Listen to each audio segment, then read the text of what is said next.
This is a Sports Catastrophe production. Hey there, Heather, ho there. It's Jeff Cutter. Welcome me to another Sports Catastrophe birthday boy. And the birthday boy for today, April the 14th, is a baseball icon who played for Atlanta, Cleveland, the Yankees, and Oakland, winning Rookie of the Year in 1990, and a three-time All-Star. I know he doesn't seem like a legend. I know he's 57 today, but he doesn't seem like a legend. But, I mean, dude, his personal life was huge, and who he married. So anyway, this is David Justice. So David Justice attended school in Cincinnati. And then the Atlanta Braves drafted him, and he started playing for the Braves as early as 1989. Atlanta made a big move by trading fan favorite and two-time NL MVP Dale Murphy to Philadelphia, giving Justice right field. Justice went on a tear. The second half of the season helped him, and he got 28 home runs, which helped him be Rookie of the Year in 1990. The Braves were just starting their ascent into madness, if you will.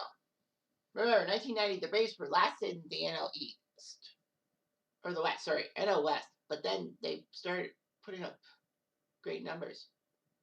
David Justice actually was the RBI's leader in the NL for the first few months, but injury would hurt him. Despite the injury, he got 87 RBIs and helped the Braves get to the 91 World Series, which they lost in a classic World Series, if not the most classic World Series in history. 2001 be damned. Justice came back in 93 after a terrible 92 season. He put up 40 home runs on her, 20 RBIs, took third in MVP voting. So David Justice looked pretty good and all that. He looked good and all that.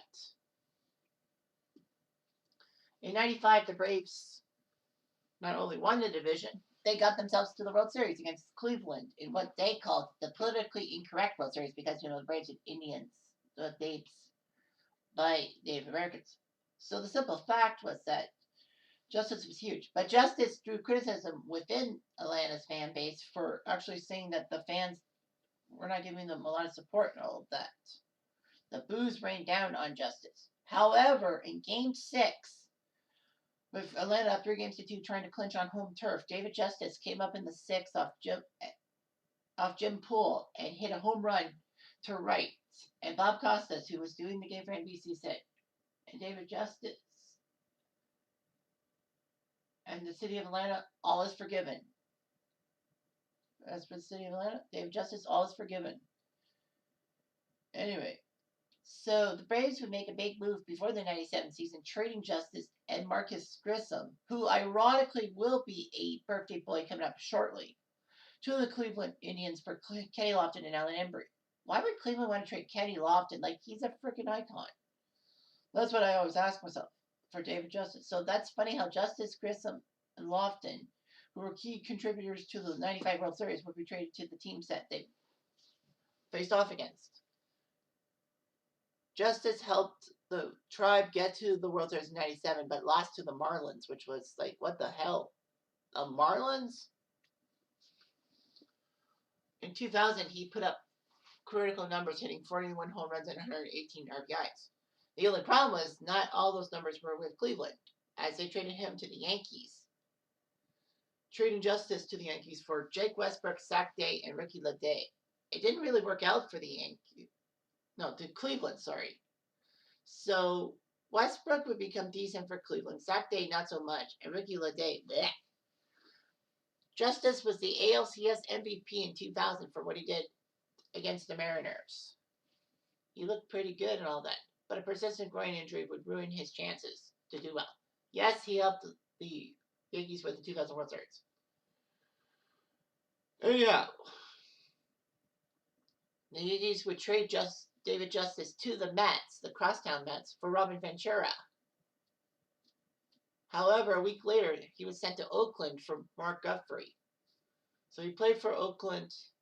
He was actually the first AL Player of the Week of that year. It was supposed to be an experiment. as to evaluate whether hitters retained their ability to get on base as they got older, as in kept their batter's eye. It was correct. Justice would retire after the 2002 season. Yeah, he was part of that Moneyball team. Justice had a career average of 279 with 305 home runs and 1,017 RBIs. The funny thing was, from 1991 till his final season, he went to the playoffs every year except for the 94 season, which was strict. But he went to the World Series 7 times, winning twice. It was like, holy crow. David Justice was just that lucky. Now you kind of know about things. So anyway,